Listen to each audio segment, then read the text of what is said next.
हाय everyone, नमस्ते, welcome और welcome back to my channel colours of life and welcome to another video. तो आज के वीडियो में हम कर रहे हैं ट्यूबरक्यूलोसिस Q&A। जो भी ट्यूबरक्यूलोसिस रिलेटेड कमेंट्स आए हैं, क्वेश्चंस आए हैं कमेंट्स में, आज हम उनका आंसर करेंगे। कुछ क्वेश्चंस का मैं कमेंट में ही आंसर कर देती हूँ, लेकिन सब क्वेश्चन का आंसर करना डिफिकल्ट होता है मेरे लिए, because I am also a patient, तो इतना टाइम नहीं दे पाती हूँ। तो आज के वीडियो में हम जो है Q&A करेंगे। जो भी क्वेश्चन आए हैं टीबी रिलेटेड उनका मैं आंसर करूँगी। अगर आप मेरे चैनल को पहली बार देख रहे हैं, hi, I am Aarti. I make health related videos या specially videos about tuberculosis because I am also a brain and spine TB patient। और यहाँ पे मैं वीडियोस अपने एक्सपीरियंस के हिसाब से बनाती हूँ। I am not a medical professional। तो वीडियो स्टार्ट करते हैं। सबसे पहला क्वेश्चन है, माइल्ड हाइड्रोसेफेलस TB ठीक हो जाने से ठीक हो जाता है क्या? और दूसरा क्वेश्चन इसी आईडी से आया है, आपका शंट सर्जरी हुआ था? तो मेरा शंट नहीं हुआ था। एक्चुअली मेरा शंट होने वाला था, सब कुछ हो गया था, और जिस दिन शंट होने वाला था उसी दिन डॉक्टर ने बोला कि हम शंट नहीं करेंगे, तो मेरा शंट नहीं हुआ थैंकफुली।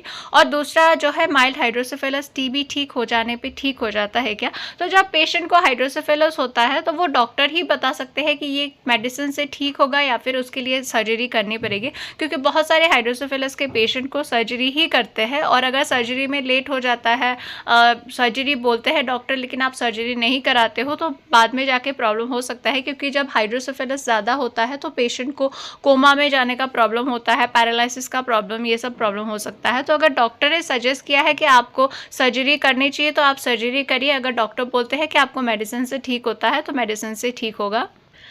तो सेकेंड क्वेश्चन है, मेडिसिन लेने के कितने दिनों तक इसका साइड इफ़ेक्ट चलता है? तो मेडिसिन का जो है साइड इफ़ेक्ट तब तक चलता है जब तक आपकी मेडिसिन चल रही है। जब तक आप मेडिसिन ले रहे हो तब तक कुछ ना कुछ साइड इफ़ेक्ट्स होता ही रहता है। तो साइड इफ़ेक्ट्स किसी को ज़्यादा होता है, किसी को कम होता है। किसी को मेडिसिन स्टार्ट करते टाइम बहुत साइड इफ़ेक्ट होता है, धीरे धीरे थोड़ा कम हो जाता है।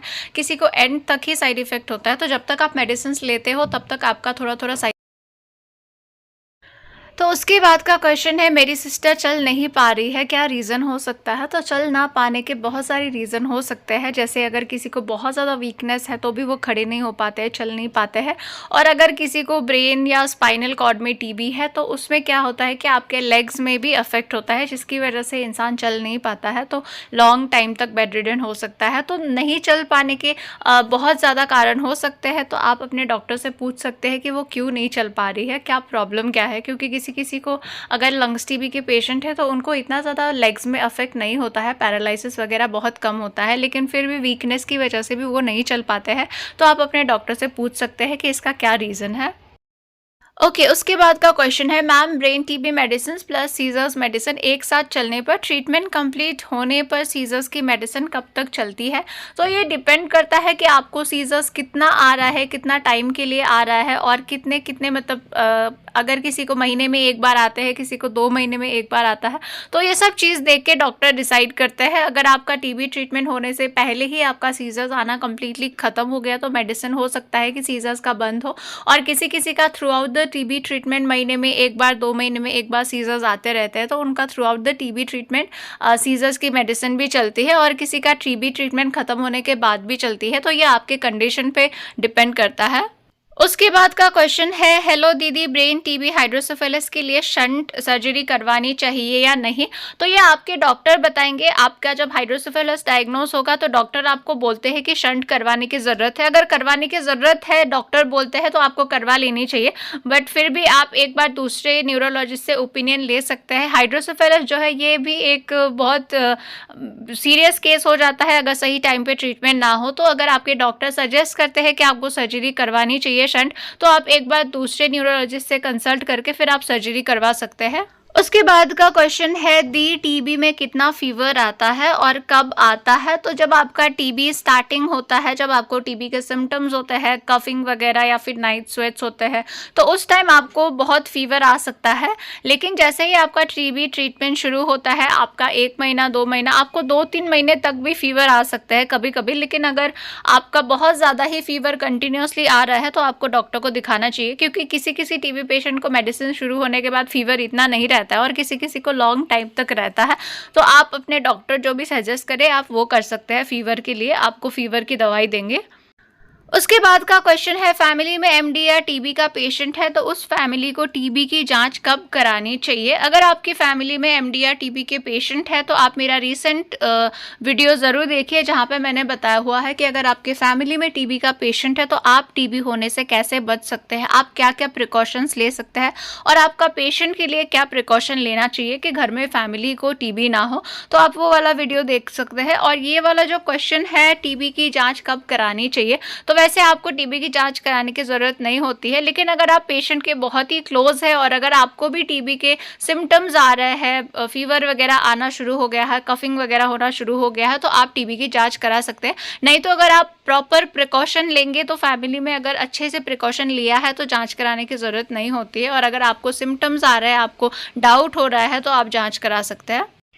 उसके बाद का क्वेश्चन है, मैम मेरी वाइफ को लंग्स ब्रेन की टीबी है और कितना मंथ तक दवाई खाना पड़ेगा, जबकि 6 मंथ्स दवाई खा लिया है फिर भी ब्रेन में दर्द होता है। तो अगर आपकी वाइफ को ब्रेन की टीबी है तो आपको 18 मंथ्स प्लस दवाई खानी पड़ेगी। पेशेंट को 18 मंथ्स का कोर्स होता है ब्रेन टीबी का, किसी किसी का 2 साल और उससे ज़्यादा भी लग सकता है। तो 6-7 महीने तक ब्रेन में दर्द होना ठीक है। 1 साल तक भी इंसान को जो है, ब्रेन टीबी के पेशेंट को 1 साल तक भी थोड़ा थोड़ा हेडेक होता रहता है, तो हेडेक होगा ही। ओके, तो उसके बाद का क्वेश्चन है, मुझे एमडी टीबी है और 18 मंथ्स का कोर्स है। मेरा क्वेश्चन ये है कि दीदी मैं ठीक हो जाऊंगी, 18 मंथ्स का कोर्स है, अभी तो साइड इफ़ेक्ट हो रहा है, पैर दर्द हो रहा है लेफ़्ट वाला। तो ये टीबी के मेडिसिन के साइड इफ़ेक्ट्स होते हैं, बहुत सारे साइड इफ़ेक्ट्स होते हैं। अगर आपका पैर कंटिन्यूसली दर्द हो रहा है, जॉइंट में पेन हो रहा है, तो आप एक बार यूरिक एसिड चेक करा सकते हैं, क्योंकि यूरिक एसिड जब बढ़ता है तो भी पैर दर्द होता है, या फिर वो मेडिसिन से भी हो सकता है।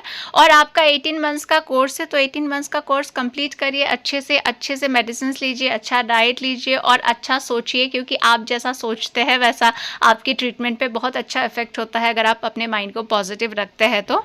उसके बाद में ये बहुत कॉमन क्वेश्चन है, आप अभी भी दवाई लेती हो, किसी ने पूछा है, और आपका दवाई बंद हो गया, आपका दवाई कब बंद होगा, आप ठीक हुई कि नहीं ठीक हुई, ऐसे बहुत सारे क्वेश्चंस आते हैं।